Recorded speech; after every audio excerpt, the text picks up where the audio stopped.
Good afternoon. This is Greg Lois. Thanks for joining me today.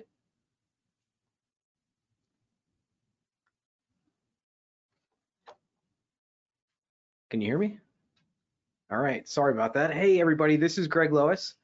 Thanks for joining me today. It is May 17th and we are in my New York Workers' Compensation webinar talking about construction defense and particularly our multi-jurisdictional coordination protocol, which was written by my partner, Tashia Razul. So what is this? What are we talking about, Greg? What does all of this stuff mean? Let's jump into it. Hi, everybody. I hope you can see me and hear me all right. I'm getting a thumbs up over here from Lauren, so I guess I am coming through. That's great. Okay. Today we're going to be talking about construction claims. I want to remind everyone, we do have a construction defense practice here. It's headed up by my partner, Tashia Razul, and I wanted to have her here giving this presentation because she does such a better job of it than I do, but unfortunately she's stuck in hearings all afternoon. So she has written the handbook, and here she is on the back of it, on New York, coordinating New York workers' compensation and New York general liability defense together. This is her protocol. And the lessons or the ideas about coordinating defense across these two jurisdictions is really useful, and it's useful really for any workers' compensation case where there is a large third party. But it's particularly useful in the construction context, and I'm going to talk about why that is right now. So if you don't have a copy of this handbook yet, let me know. I will send one right out to you, or you can instantly download it from our website. That is loisllc.com/publications, and you can find the construction handbook written by Tashia on our website. So let's talk about what we're going to discuss today and why we care about this and why it's useful. Well, first, we're going to talk about the spate or the a river of general liability claims that arise out of construction accidents and how that impacts workers' comp defense in the state. New York has a crazy law called the Scaffold Act, or sometimes called labor law. And really what it says is that any landowner, property owner, project owner, general contractor who are engaged in construction that have a worker injured in what they call an elevation-related injury. That's any fall from height, but it can also be material falling from height and striking the construction worker. It could also be a tool or something that's dropped at the work site. It could even be the employee falling into a hole, because that involves an elevation change.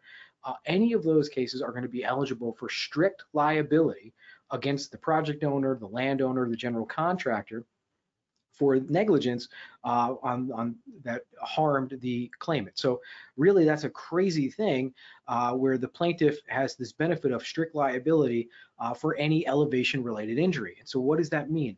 Well, there's a lot of litigation, a lot of general liability claims around construction sites, construction projects, and there's a lot of construction projects in New York City. You know, you can drive through New York City and for a long time there hasn't been any traffic, but all you see is giant high-rises going up, large infrastructure projects, a lot of building going on that leads to a lot of claims. What it also means is that that person probably also has a workers' compensation claim going at the same time. And so what we've discovered is that coordinating the defense of the workers' compensation case and coordinating with the defense of the general liability case, extremely important for these large project owners, large general contractors, and other entities participating, particularly in these owner-controlled insurance program properties. So there's a huge benefit to coordination. I'm going to talk today about some tactics that benefit the employer, and this could be on the workers' compensation side, benefiting them in the general liability action, and vice versa. Primarily, we're trying to reduce litigation costs and avoid collateral estoppel while reaching a global settlement in these types of claims. And so Tashia's book, even though it's called Defending Construction Claims, the subtitle of this book is A Practical Protocol for Coordinating Workers' Compensation and General Liability Defense in Catastrophic Construction Claims. And so that's really what this book is about, and this is really about what the focus of our construction defense practice here. Our defense practice for workers' compensation cases involving construction accidents is really focused on the idea that, hey, in every single one, or pretty much every single one of these workers' comp cases that we're handling, there's also a huge civil action pending based on this strict liability statute, which is going to expose, in general, the same parties to an amazing amount of exposure. And so what can we do and how can we help reduce that exposure from a global standpoint? All right, so at the end of today's presentation, I'm going to answer some questions. This is my second run through of the day doing this presentation, and so I'm very happy to answer any questions you have. Bring your questions. You can type them in as I'm going along. You can type them in this cute little box as I go here and go to webinar, and then I'll be able to read them at the end. I will only read your first name. I will read your question so everybody has the benefit of the question, and I will do my best to answer it. Okay. So the big question is, why are we doing this? And why are we spending our time and effort even worrying about what's going on in this civil action? Well, the answer is because generally speaking, it's involving the same employer or the same parties that are going to be in our workers' compensation case. And in general, these parties are usually part of what's called an owner-controlled insurance program or contract-controlled insurance program, which means they're all part of the same insurance entity. So why do we want to coordinate this stuff? Well, generally speaking, we're talking about cases that involve the 3 C's. They're catastrophic. We're talking about a fall from height. Generally speaking, we got a lot of head injury cases, a lot of traumatic brain injury cases. They're relatively complex because there are cases pending in multiple jurisdictions at the same time. And by multiple jurisdictions, I mean the same state, but 2 different forums, the Workers' Compensation Court on the one half and the Supreme Court, which is the civil court on the other side. And of course, them being a little bit more complex means they're a little more costly to defend. And in general, the awards that the plaintiff or claimant is going to obtain in that civil action are going to be multiples of whatever their workers' compensation award, multi-million-dollar awards, not unseen, or actually they're very likely in these strict liability scaffold act cases. So there's always going to be at least 2 cases going, and it's always going to involve at least 2 courts. And for that reason, there can be a benefit to the employer, to the project owner, to the general contractor in coordinating the defense of these actions together. So what we've done is come up with a solid protocol for how to coordinate your defense counsel in these multiple jurisdictions. Generally speaking, we're going to talk about how we assemble the team. We're going to talk about what are the best practices for the team, how we're going to use milestones, and then what we're going to do to actually reduce exposure and reach those global settlements. So let's quickly talk tactics here, because this comes down to managing 2 different litigations, but usually with the same group of ownership behind it. So let's talk some tactics. First of all, there's going to be very different paces to the multiple litigations that are pending. Workers' Compensation Court, as you know, it's quick, it's dirty. There's very limited disclosure, there's limited discovery. That means the workers' compensation proceeding is usually going to be moving a lot faster than that civil action is moving. It also means that oftentimes the workers' compensation case is going to be driving the boat in terms of the medical treatment and the exposure and loss that the claimant is obtaining. Remember, in the workers' compensation court, the claimant can pick their own doctors. They can go to whatever doctor they want. They're usually not picking the best doctors. They're picking the doctor that's going to keep them out of work the longest, that's going to bring in the most amount of body parts, and it's going to sign them up for the most amount of surgeries. And why are they doing that? Because they believe it will increase the value of their award in their civil action. So really, you can think of the workers' compensation action as funding the civil action. So they're going to move at very different paces in that the workers' comp case is going to be moving along, benefits are going to be provided, medical treatment is going to be provided, body parts will be added or challenged, surgeries will be approved or disapproved, and that's going to be moving along at a quick pace. Meanwhile, the civil action is going to be moving along at a much slower pace. The claimant's attorneys, the plaintiff's attorneys in the civil action are really going to want to go very slowly, because in their mind, hey, the longer this person stays out of work and the more surgeries and treatments and body parts we add into the case, well, that's just beefing up the value of that civil action. And so for that reason, they're going to be sort of hoping or going to go as slow as they possibly can in that civil action. It also means that the defense attorneys and the defense of the civil action should have the benefit of the claimant's testimony, the medical narratives, the depositions of the treating doctors, et cetera, that's already taken place in the workers' compensation action. We should be using this for a tactical advantage, right? Like we're getting an opportunity to sort of see the entire plaintiff's case play out in the workers' comp court, to see those treating doctors testify, to see what they're going to say. And it also gives us the advantage that we get to challenge and dispute the necessity of, for example, additional medical care, additional surgeries, especially the establishment of additional body parts. Those are all things that we can challenge. The differences in timelines is one thing, meaning comp's going to move a lot faster than civil action, but also disclosure rules. There are things that you're going to have to disclose in the civil action that you wouldn't have to disclose on the workers' compensation action. So, for example, you will see that in the civil action, surveillance has to be the presence or the fact that you've taken surveillance video of the claimant has to be disclosed pretty early in the case. In workers' compensation court, it doesn't get disclosed until after the claimant testifies. Really gives us an opportunity to use that as a surprise. And it really gives us an opportunity to test the claimant's credibility before that civil action even has to go to trial.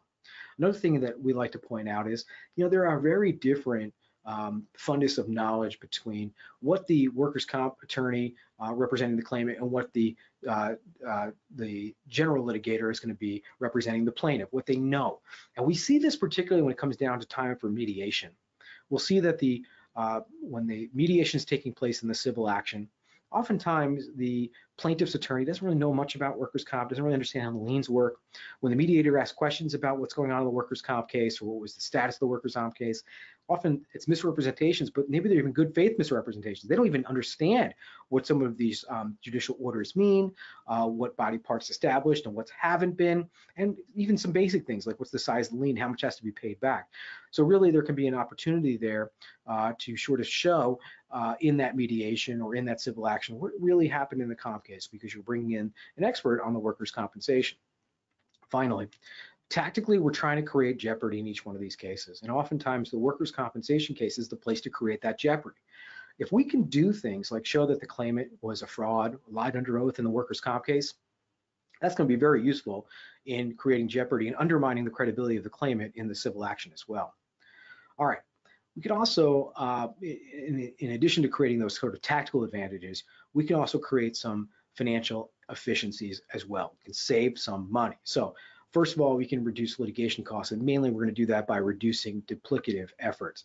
If we're going to depose a physician, maybe they don't need to be deposed in the civil action as well. Maybe you can rely on the deposition that occurred earlier in the workers' comp case. The other thing you could do is have your general liability counsel feed some extra questions to the workers' compensation defense attorney and say, hey, we need you to ask about this, this, and this, because that's going to come up in our case. It's not only going to come up in yours. That's a really useful way of coordinating defense and really trying to avoid that duplication of effort. The other thing that we can do is try to either invoke or avoid collateral estoppel. Collateral estoppel is a legal term. It just simply means that when the one court has already decided an identical issue, another court won't touch it. They will let that earlier or that other court's decision stand. So we can use findings of the workers' compensation claim that can benefit us in the general liability claim. I'll give you an example. How about the disallowance of a body part in the workers' compensation claim, where the workers' compensation judge has said, no, you have injured your right shoulder and your left knee, but injuries to your hip and low back have nothing to do with this workers' compensation case. You can rely on that and argue that, Judge, they shouldn't be allowed to bring that back into the civil action now. It's already been ruled out in the concurrent jurisdiction. That's really a useful thing. There are case law that says that findings by a workers' compensation judge can be binding in the civil action where the issue is identical. Again, the classic example is established body parts, but there's other examples, including wage rate, that would be found to be binding in subsequent actions. And so why wouldn't you want to litigate that in the place where it's cheapest to litigate and easiest to introduce proofs? So there are some benefits to that. Now, this next slide is really about trying to reach a full and final settlement in both jurisdictions. That should be our goal. We don't want to resolve these claims separately in the different jurisdictions that they are pending in. We really want to try to resolve them of one piece and together. We call this a global settlement, and we're really trying to make sure that the settlement is crafted to benefit us. So closing out exposure at the same time is key, but also using our workers' compensation lien as leverage in that civil action is also incredibly useful. What we're really trying to do here is sometimes go into a civil action where we're willing to say, hey, if you dismiss entirely the workers' compensation claim, we'll put the money over here on the civil action. That's called a $0 Section 32 in New York, and that's possible to do. We do it on a global basis all the time. Another thing we can do is compromise the amount of our reimbursement on the workers' compensation side. We can reduce the amount of our demand for reimbursement under Section 29, which would then flow more money to the claimant under the civil action. Again, those are sort of global settlement decisions that we'll make on a case-by-case basis in order to benefit the employer. Another great example is that in New York workers' compensation, we generally do not pay attorney's fees on monies put into Medicare set-aside allocations. In general, I dispute that, and I do not believe the attorney should be obtaining a fee on money that's simply set aside to offset any potential future federal interest. However, in New York, the practice in civil actions is generally to pay a fee on money that's put into a Medicare set-aside allocation. And so a very simple thing to do is just to put the Medicare set-aside allocation into the workers' comp case where you're just simply not paying a fee on it. That can move more money to the claimant and can make both cases, again, you're not putting any more money into the case, you're just changing or taking away the attorney's fee portion of that. And what you're doing is flowing more money to the claimant and maybe making that global settlement more attractive. So there's a lot of things you can do. I'd encourage everyone who's interested in this topic to absolutely get a copy of my partner's book. It is awesome. It is free. It is on our website. If you want a hard copy of it, we're more than happy to hand it out to you. Tashia would have been here herself, and this is what she looks like. She would have been here today to do this, except she was called into court. All right, let me jump over and see if there's any questions. If you haven't asked your question yet, type it in now so that I can answer it. It really makes these presentations a lot more fun and more lively when people are asking questions. Going over yet, I don't see anyone. So either this topic was covered so perfectly and it makes so much sense, I did a great job, or people maybe forgot to type in their questions. That's okay. If you come up with a question or can remember what your question is later, feel free to email it to me. I'm going to open up the question panel one more time and see if there's anything in there. I don't see anything. All right. Thanks for joining me here today, everybody. It was fun talking to you about it. Again, Tashia would have done a better job if she was here, but I'm happy to spend this time with you. If you have any questions about this or any other topic in workers' compensation, please feel free to reach out to me. All right, everybody. Have a great week. Enjoy the hot weather.